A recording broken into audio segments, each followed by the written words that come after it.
इचलकरंजीत सुरू असलेल्या बॅटरी चोरीच्या घटनांना अखेर शिवाजीनगर पोलिसांनी आळा घातला आहे. बॅटरी चोरी प्रकरणात पोलिसांनी एका आरोपीला अटक करत तब्बल 1,33,000 रुपयांचा मुद्देमाल जप्त केला आहे. मिळालेल्या माहितीनुसार इचलकरंजीतील शिवाजीनगर पोलीस ठाण्यात बॅटरी चोरीबाबत गुन्हा दाखल करण्यात आला होता. या प्रकरणाचा तपास करताना पोलिसांनी सापळा रचत शिवम भरत झेंडे, विकास शरद जिरगे आणि प्रतीक राजू कांबळे या संशयितांना ताब्यात घेतले. चौकशीदरम्यान आरोपींनी विविध ठिकाणी बॅटरी चोरी केल्याची कबुली दिली. पोलिसांनी आरोपींकडून 4 चाकी मालवाहतूक वाहनांच्या विविध कंपनीच्या एकूण 13 बॅटऱ्या तसेच चोरीसाठी वापरलेली मोटारसायकल असा सुमारे 1,33,000 रुपयांचा मुद्देमाल जप्त केला आहे.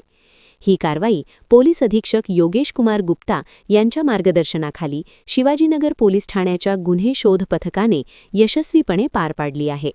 इचलकरंजीत सुरू असलेल्या बॅटरी चोरीच्या घटनांवर या कारवाईमुळे मोठा आळा बसण्याची शक्यता व्यक्त केली जात आहे.